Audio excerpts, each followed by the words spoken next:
Hi, this is Ruth Tuttle, not the Ruth that you're used to seeing of these Sunday school videos.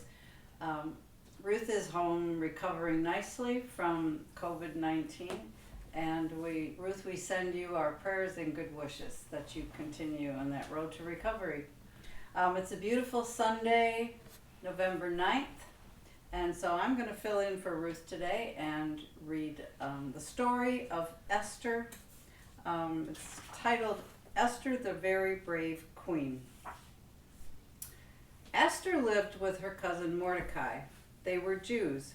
Esther's parents had died when she was a child, and Mordecai was the one that raised her. Esther thought of Mordecai as more of a father than a cousin.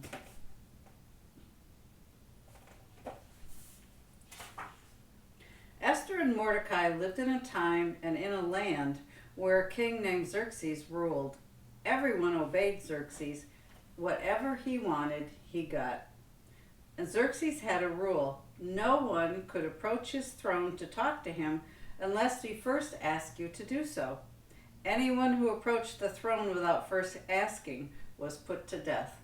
Now that's an important point to remember, and that will come up later in the story.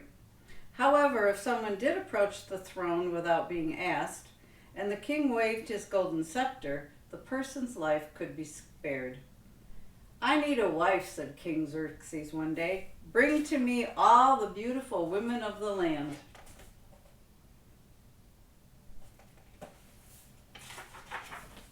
A search followed. When the king's helpers saw Esther, they said, "Oh, she is so beautiful. She must be shown to the king." Esther packed her bags. She was excited about the idea of being the wife of a king, but she was nervous too. "This is so exciting, cousin Mordecai," said Esther. "Well, it is, but there's something I should say," said Mordecai. "Remember this, don't tell anyone that you're a Jew." "Why?" asked Esther. "Well, some people do not understand us," said Mordecai. "Oh, I won't tell anyone," said Esther.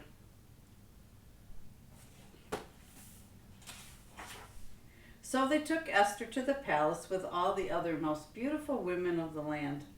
All the women were given beautiful dresses and jewelry to wear. People from the palace styled their hair.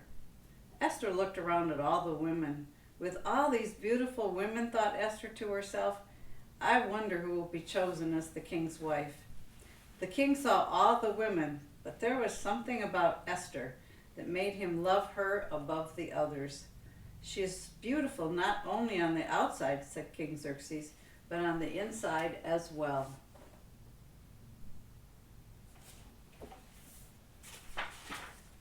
Esther could not believe it. "The king has chosen me," she said. Soon a wedding followed, and Esther became the wife of King Xerxes. As the wife of a king, Esther also became a queen. King Xerxes had a beautiful crown made for Esther. Mordecai attended the wedding ceremony. He was pleased for her. He did wonder, however, if Esther would remember not to tell anyone that she was a Jew.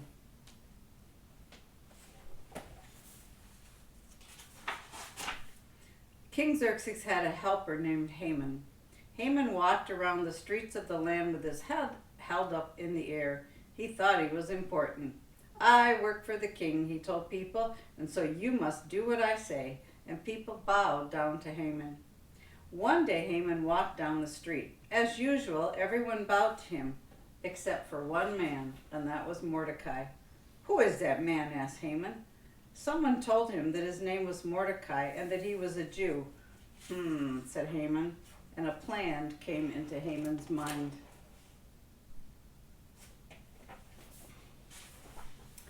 "King Xerxes," said Haman, "there is a group of people who live in your kingdom who do not respect you." "What?" said King Xerxes. "Who are these people?" "They are the Jews," said Haman. "They do things differently than you or I. It's not good to have them in your kingdom. I think they should be destroyed." "Very well," said the king, as he signed a new law that declared all the Jews to be killed. "Haman, you are in charge of making sure this law is obeyed."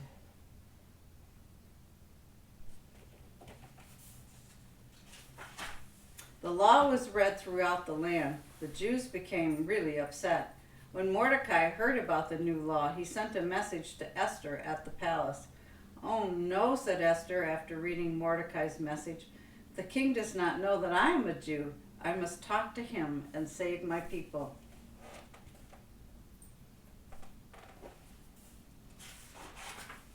Even though Esther was the queen, she could not approach the throne unless the king waved his golden scepter at her.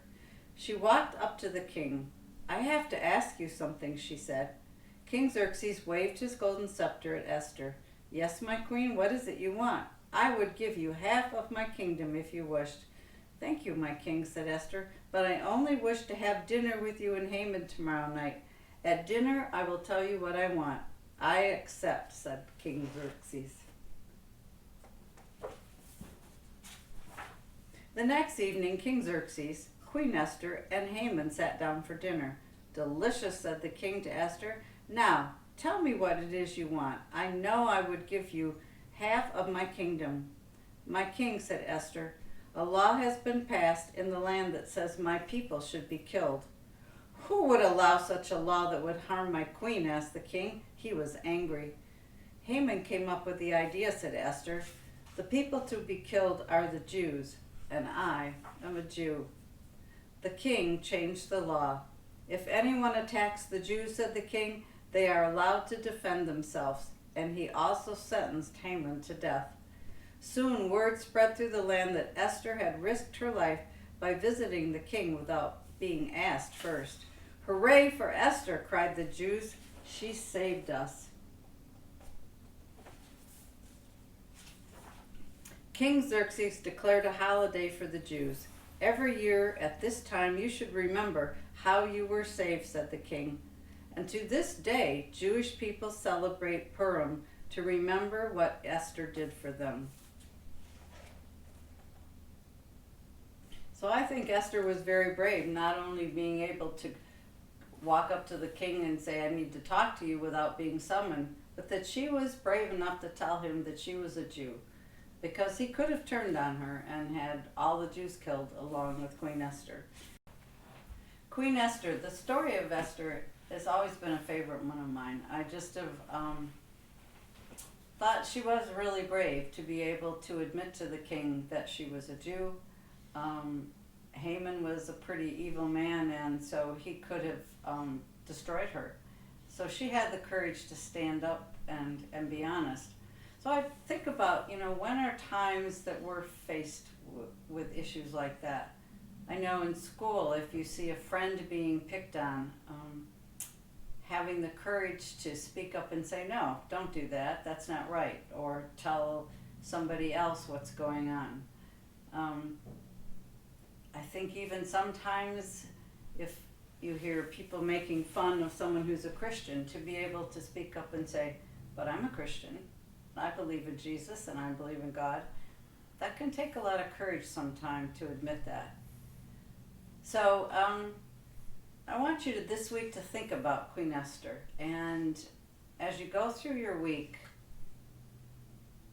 find times where you need to be brave and speak up and speak your truth.